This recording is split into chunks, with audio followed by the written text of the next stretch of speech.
Salut tout le monde! Salut! Bienvenue dans une nouvelle vidéo. Aujourd'hui, c'est un contenu, c'est du contenu très spécial parce que ça fait 1 an qu'on habite dans la maison! Il y a 1 an, je filmais le pire home tour jamais filmé. Si jamais vous n'avez pas vu la première vidéo sur cette chaîne, vous allez voir. Ouais, c'était filmé tout croche, on voyait rien, mais bon. Elle a vu son temps à la verticale. Ouais, que c'était moi. Je suis genre, ah oui, regardez! Mais dans le fond, je montre ma face. C'était super.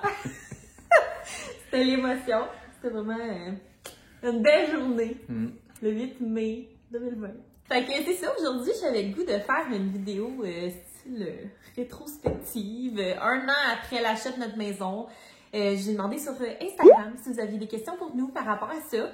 Puis on va juste parler de comme qu'est-ce qu'on a appris, si on a des regrets, des choses comme ça. Fait que voilà, si ça vous intéresse, n'hésitez pas à vous abonner. Et on commence! Bon, donc la première question, c'est comment est-ce que ça fonctionne avec le notaire, d'organiser le rendez-vous, tout ça, de s'en trouver un, puis les planifications de réno aussi. Parce que quand on a acheté, on savait déjà un peu qu'il y avait certains trucs qu'on voulait changer. C'était pas rien de majeur, non, là, comme vous avez vu là, dans les vidéos. C'est ça. T'sais, on voulait pas se lancer dans un projet intense, là, genre un flip, là, parce que c'est ça. Ça me fait pas sa tasse de thé, les rénaux. Puis, tu sais, je veux dire, c'est notre première maison. T'sais, on voulait la mettre à notre goût, mais que le gros soit quand même fait. Ouais. Fait que c'est ça. Mais sinon, pour planifier nos rénaux, moi, je suis une grande fan de faire des dessins et de les faire approuver par Sam. Des plans, des options. Ouais, trouver des options sur Pinterest. On a aussi un compte conjoint là, dans lequel on verse à chaque paye de l'argent. Fait que, tu sais, ça permet d'avoir un petit fonds si jamais on a des choses à faire dans la maison. Mais tu sais, il y a, à part le plancher en haut qui a coûté plus cher. Ben, ça a quand même été assez minimal, là, Ouais, ce qu'on a fait là, en termes. Tu sais, c'est des trucs qui ont changé le look de la maison, mais tu sais, ça n'a pas changé de la structure, on n'a pas changé les dimensions, c'est des pièces, on n'a pas rien, on n'a pas défoncé de mur, non, c'est des trucs comme ça, là, c'était quand même relativement simple, là, ouais. même si c'était déjà trop pour moi. Puis tu sais, vu que nous, c'est notre première maison, puis on sait que ce sera pas notre maison toute la vie, ben on a fait aussi des choix. Tu sais, c'est sûr qu'on aurait pu, mettons, rénover la salle de bain en haut, au complet, changer, tu sais, mettre de la céramique, changer le bain, gna. Oui, ça aurait été beau, mais comme, est-ce que pour nous, comme investissement, ça aurait valu la peine? Je pense pas pour la revente. Là, tu sais, je pense que ce qui était important, c'est de la remettre un petit peu au goût du jour, là, parce que ça faisait assez 92 là-dedans. Là. Mais c'est ça. C'est ça, la maison était quand même en bon état au départ. Ouais. On n'a pas eu besoin de rien changer qui avait besoin d'être changé. C'était vraiment une question de look. C'est ça. Fait que l'autre partie, c'était au niveau du notaire. Ouais.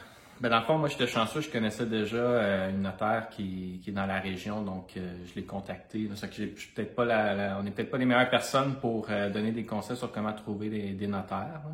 Mais sinon, c'est assez simple quand même. Là, tu vas là, puis là, elle te lit les documents légaux, puis tu signes. Il n'y a rien vraiment. Ouais, il y a rien vraiment à penser. Il faut juste planifier d'aller chez le notaire le jour de la prise de possession. Nous, c'était un peu spécial là, avec la COVID à ce moment-là, à cause qu'on pouvait comme pas être en même temps que les vendeurs. Parce que je sais pas si habituellement c'est comme ça, mais c'est ça, c'est comme décalé. Puis pour les clés, ben c'est la notaire qui te les remet. Puis, c'est ça, c'est simple pour vrai. Sinon, c'est ça, quand tu fais la transaction, il faut que tu fasses le dépôt, c'est là que tu payes ta mise de fonds, puis les équivalents de taxes municipales et de taxes scolaires, là, parce que souvent, ça va pas être payé exactement au même moment. Mucho dinero! Mais c'est ça va, la transaction, elle va pas se faire nécessairement au même moment où est-ce que les comptes de taxes vont passer. Ça fait que tu as comme des prorata là, pour les taxes aussi qui s'incluent là-dedans. Puis les frais de notaire. C'est pas mal ça. Deuxième question. Comment gérez-vous votre budget pour les plus grosses rénovations? Tu en as déjà un peu parlé. Là. On a un compte conjoint dans lequel on fait des versements chaque mois. Puis, à chaque paye. À chaque paye, c'est vrai. C'est ça, ça couvre autant. Il y a beaucoup de choses qu'il a fallu acheter vu que c'était notre première maison. Mais on passait ces factures-là sur le compte conjoint. Ça couvre les taxes. ça couvre, c'est ça, quand on veut faire des travaux dans la maison. C'est quoi les erreurs à ne pas faire? On a fait même des erreurs? Ben, je pense pas qu'on a fait des erreurs parce que avant de commencer à magasiner nos maisons, on avait vraiment pris le temps de faire une liste de nos critères essentiels, genre ce qu'on ne veut pas passer par-dessus, puis des trucs genre qui seraient en bonus, puis des trucs qu'on veut pas. Fait que, tu sais, c'était assez clair dans notre tête le genre de maison qu'on recherchait. Puis, fait que ça a permis, tu sais, justement d'aller visiter. Ben, on a juste visité une. Ben, tu sais, tu dis c'était clair, les critères, en même temps, on n'a pas nécessairement acheté une maison qui répondait à beaucoup de nos critères. Tu sais, quand on y pense, on regardait quand même plus pour une unifamiliale, finalement, on a une maison de ville. Tu sais, ce qui était vraiment primordial, c'était, mettons, avoir une cuisine sur le sens du monde, parce qu'on savait qu'on voulait pas se lancer dans une réno intense de cuisine. C'était que ce soit une construction qui est pas trop vieille. C'était que ce soit situé dans ce quartier-ci. Ouais. Tu sais, c'était vraiment... On voulait que ce soit sur... On voulait pas un bungalow, on voulait que ce soit sur 3 étages. Fait que, tu sais... Ouais, dans le fond. On avait quand même établi des critères, puis à partir de là, ben oui, c'est sûr que, tu sais, dans les plus, on aurait pu avoir une maison unifamiliale, on aurait pu avoir plus de chambres, on aurait pu, tu sais... Mais rendu là, tu sais, c'est aussi une question de feeling quand tu visites la maison, là. Nous, on n'en a pas visité des tonnes. On a visité une, mais on a fait plusieurs visites virtuelles. Ouais. Mais c'est ça, ça a juste à donner qu'on a eu un coup de cœur. Par contre, même si on a eu un coup de cœur sur le coup, on n'a pas fait une offre le jour même. Puis ça, je pense que c'est vraiment important. Tu sais, si vous en visitez pas beaucoup, puis que, comme nous, vous avez un coup de cœur sur votre maison, mais c'est correct, tu sais, ça se peut que la première que tu visites, ça soit celle-là, ta maison, tu sais. Mais c'est de prendre le temps d'y réfléchir. Je sais qu'en ce moment, le marché est un peu fou. Ouais, c'est ça, c'était avant la COVID, là, c'est ça, mais tu sais, ça va sûrement se stabiliser. Puis à ce moment-là, ben c'est ça, c'est bien y réfléchir parce que c'est quand même... C'est un très gros achat, une maison. Fait que tu veux pas regretter ton choix, justement. Nous, on a pris une bonne semaine, là. Ouais, ça a été... C'est ça, on a visité 2 fois. Ouais, on a visité 2 fois avant de faire notre offre. On a pris une semaine pour y penser, puis... Vu qu'on y pensait encore, puis qu'on l'aimait encore autant, puis encore plus la deuxième visite, on était comme bon, ça va être cette maison-là. Là. Ouais, puis on a fait notre offre pendant un peu la saison morte, là, c'était en hiver, ça fait que ça nous donnait plus de temps justement, puis il n'y avait pas plein d'offres en même temps. Ouais. Ça fait que, puis on a le prix aussi, ça a eu une influence là, sur notre. Ouais, parce que même avant la COVID à Gatineau, c'était déjà un marché assez chaud. Ouais. Puis on s'en est sorti un peu en étant un peu en dehors de la saison forte. Quels travaux avez-vous fait? Premièrement, premier jour, on a arraché le plancher au complet au 2e étage. Sauf la salle de bain. Sauf la salle de bain. On a tout changé les planchers au complet en haut. Après ça, dans la salle de bain, on a fait des trucs plus esthétiques. Là. Fait que genre, on a mis un plancher de vinyle par-dessus le plancher existant. J'ai peint les comptoirs, peint les poignées d'armoire. C'est plus décoré, là. On a fait les escaliers. Ouais.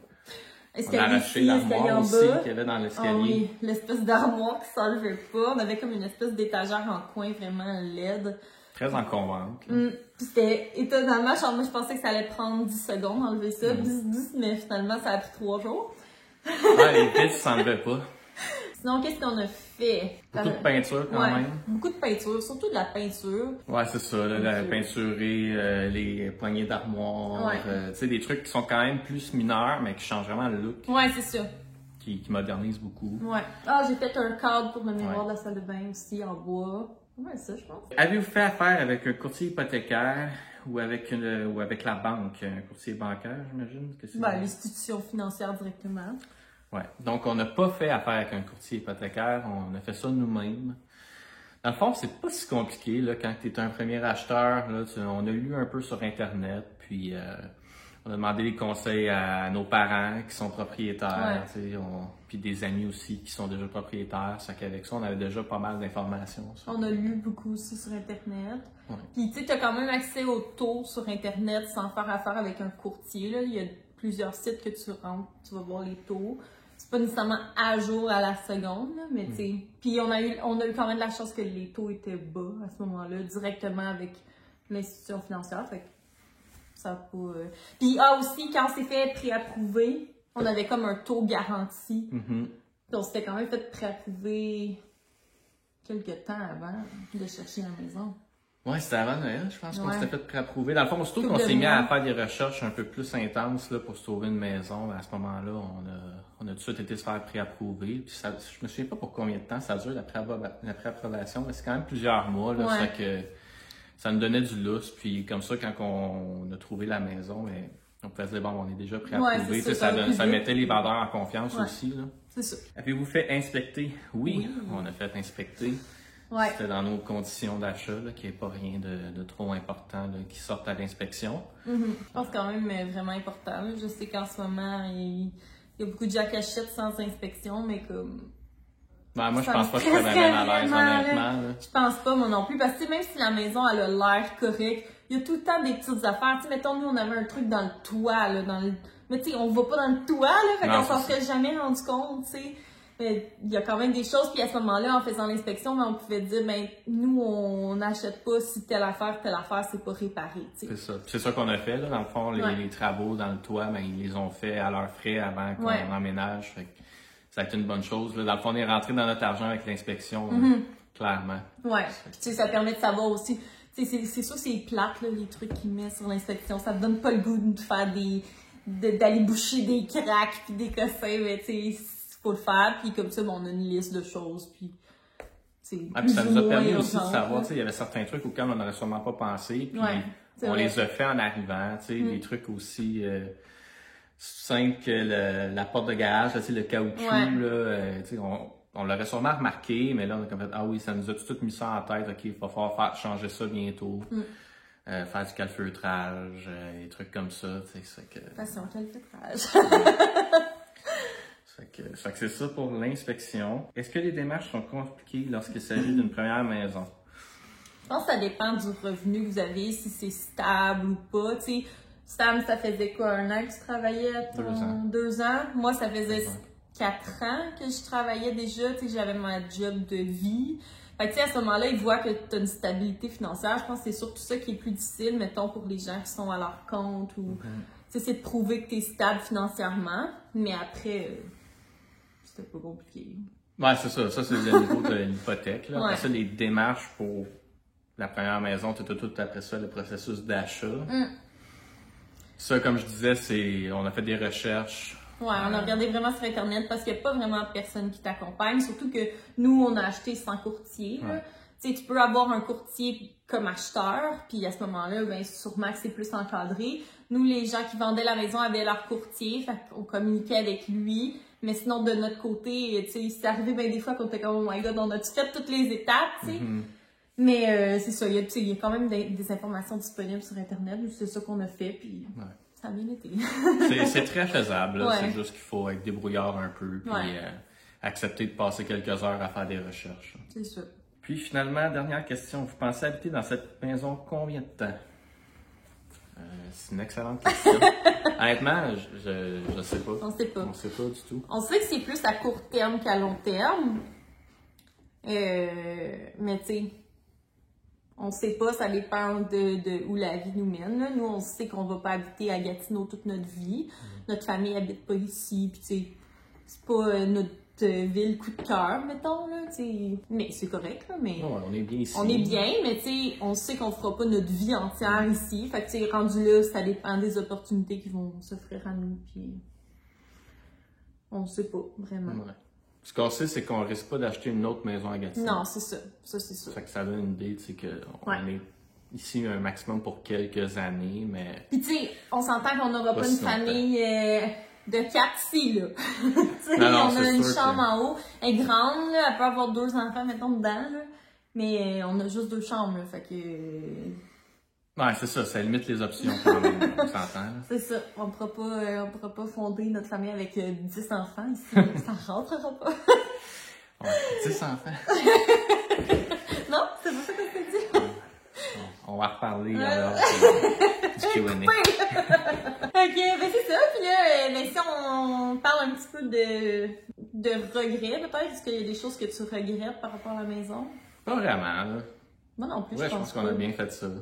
Et, ouais, je pense que justement, tu sais, on s'en parlait depuis quand même vraiment longtemps. Ouais. On avait vraiment beaucoup regardé sur Internet aussi, voir les options qu'il y avait. C'est ça, c'est pas une décision qui était précipitée, Non. puis même si on a juste visité une maison, on connaissait bien le quartier, on connaissait bien les prix aussi dans le quartier. Ça faisait plusieurs mois qu'on magasinait là, sur Internet. Là.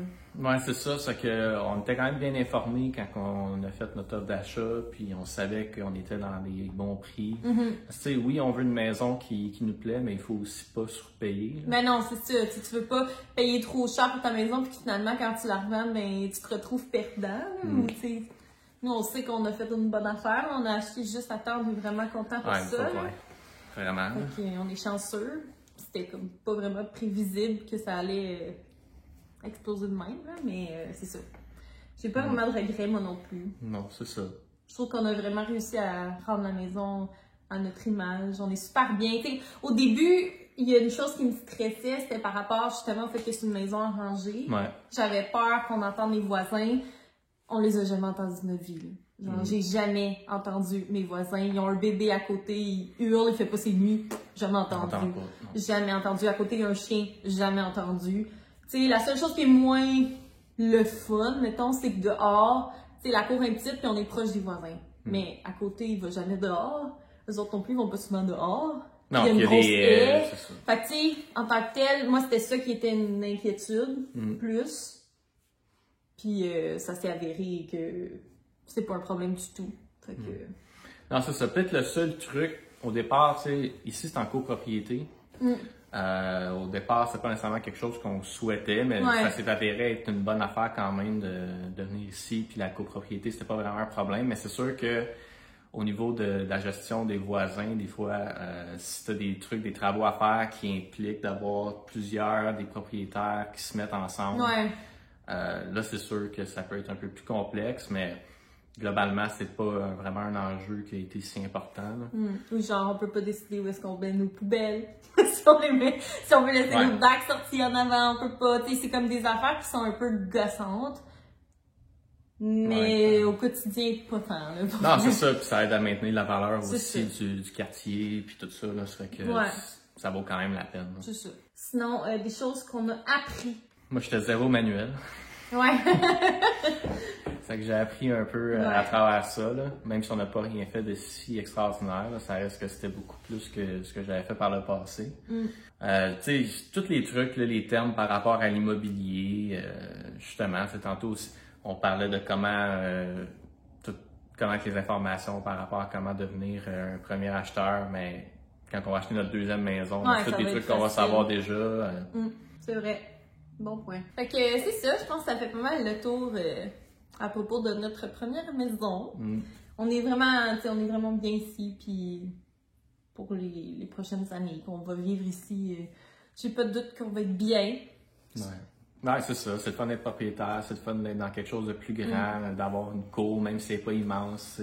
On peut recevoir des amis. Ben là, on peut pas, là, mais quand on peut, ben c'est vraiment le fun d'avoir un espace. Avant le temps d'appartement, on n'avait pas vraiment un espace qui était convivial pour avoir des rassemblements.